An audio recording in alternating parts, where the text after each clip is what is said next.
Hello and welcome back. My name is Kabira and this is my YouTube channel, Kabira Speaks. Okay, so in my last video, I had shared that I was recently diagnosed with bipolar 2 disorder. So I received this diagnosis 3 months ago. I already suspected about a year ago that I had bipolar 2. So the diagnosis did not come as a huge shock to me. It came as a mild surprise because I had been trying to get evaluated for ADHD at the time, but it did not come as a huge shock. Hang on, let me interrupt myself. I wanted to show you guys my makeup. Take a look. I tried something new. I saw it on TikTok. It might be my new, I don't wear makeup a lot, but when I do, I'll probably do this cool cat eye situation. Anyway, so yeah, it did not come as a huge shock to me. Let me just give you the story like really quickly in case you didn't see the bipolar video. So basically, I started to suspect I had bipolar 2 disorder because I was having difficulty maintaining my job. I also thought I might have ADHD. I still think I have ADHD. I wasn't sure which one it would be, bipolar 2 or ADHD, but I knew that something was impacting my functioning. Because I had never been that way all of my life, and then suddenly, after graduate school, I can't complete tasks. So I had moved to Delaware at the beginning of the pandemic, and so I ended up getting a new psychiatrist after moving from Pennsylvania to Delaware. And my new psychiatrist, when I went to her, the first time I said, I think I might have bipolar 2 disorder. And she was not interested in hearing me talk about that. She got me back on Lexapro, which I had been on in the past for depression and anxiety, and I've talked about that on this channel before. So she got me back on the same dose of Lexapro that I had been on before, and was not interested in pursuing the bipolar diagnosis whatsoever. She did strongly encourage me to get into therapy. As a matter of fact, she was very insistent upon it. This psychiatrist was, like, to me, very biased and like anti-medication.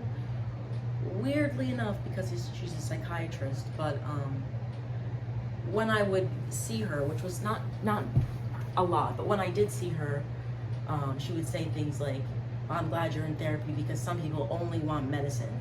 And like, I don't know why she was talking to me that way. And I, in fact, was there to get medicine. So, but anyway, she was insistent that I get therapy. So I found a therapist online.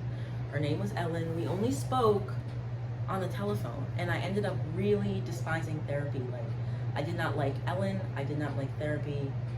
Didn't like any of it. It felt very transactional, and I felt like I could have been getting just as much out of a conversation with my friends. And Ellen just didn't even say anything. I felt like talking to myself, and I can give myself the same amount of insight that she gave me. Yes, I really didn't enjoy therapy, so I ended up stopping.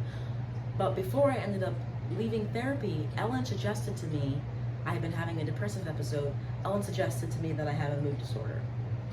So that was enough. My own suspicion, plus a therapist telling me she thought I might have it, that was enough to prompt me to go seek out a neuropsychologist.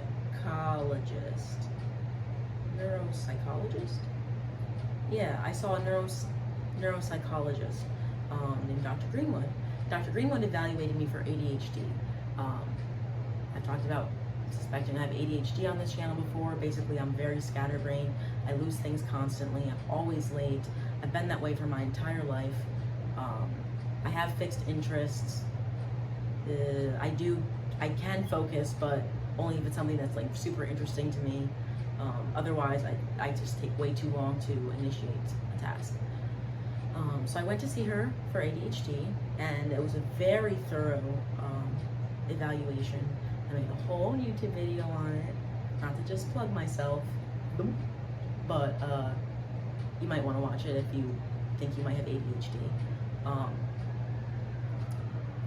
But after the evaluation, which took her, the evaluation itself, the tests and stuff, that took hours, and then it took her quite some time to analyze the information that she had gotten from me.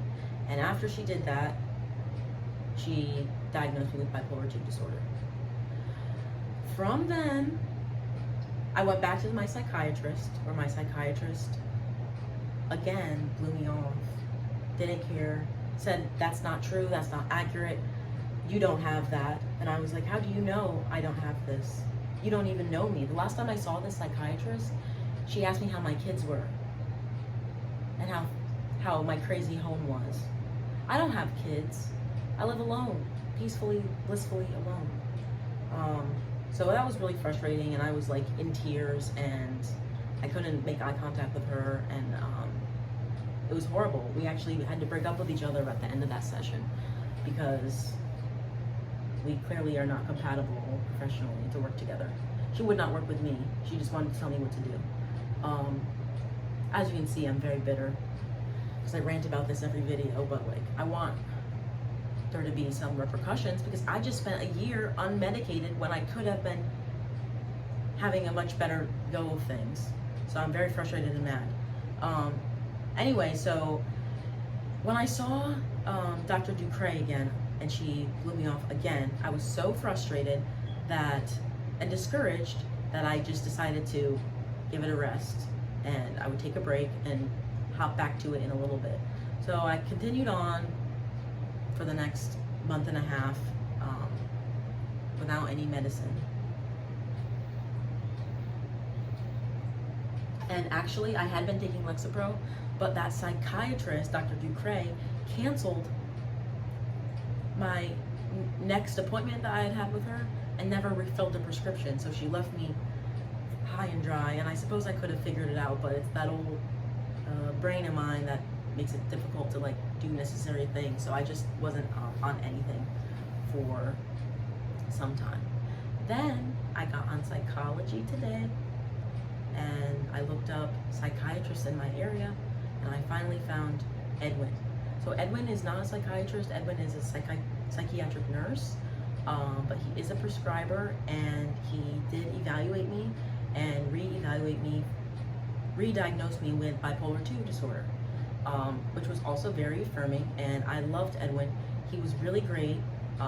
Something that's been really difficult for me as a, excuse me, it's not that bad. I don't have time to edit this. I just had to adjust. Edwin. What about Edwin? What was I gonna say about him? Oh yeah, the reason I like him so much. Something that's been really difficult for me as a mental health professional seeking mental health help is that I feel that I am talked down to a lot. Maybe that's how everybody feels. But it's really frustrating to me when I'm being explained something that I already know and understand. It feels like a waste of my time, and it feels very patronizing to me. But I told Edwin what my degree is and, you know, the kind of work that I do, and he was like very respectful of it. Every time he wanted to explain something to me, he would ask me first, like, do you know what CPTSD is? Do you know what DBT is? And I would say either yes or no. And if I said yes, then he would just move on. He wouldn't waste his time over explaining it to me. And so I'm so pleased with that alone. And the fact that he listened to me intently. He respected me. And then he gave me the same diagnosis that Dr. Greenwood had. So that's the journey. I said I was just gonna do a quick recap, and that's the whole thing. I'm sorry, I'm really not a concise girl sometimes, if ever. But I'll just tell everyone that they can jump to 9 minutes and 22 seconds if they want to hear about the medicine part. I didn't mean to do that whole preamble. I'll learn someday. Anyway, so Edwin put me on this medicine called Abilify.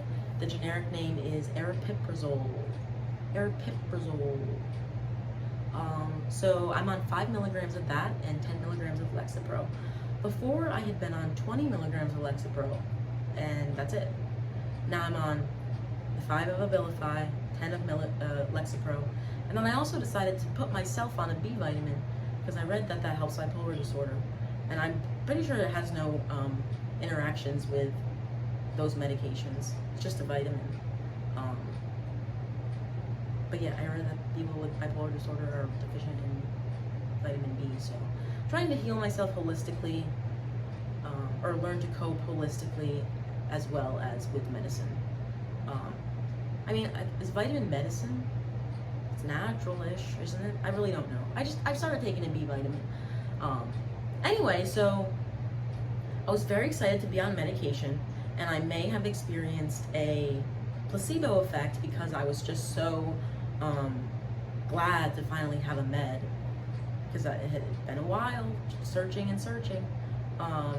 So the first day I took this medicine, I did feel like a little twitch throughout the day, just a slight little muscle spasm here and there.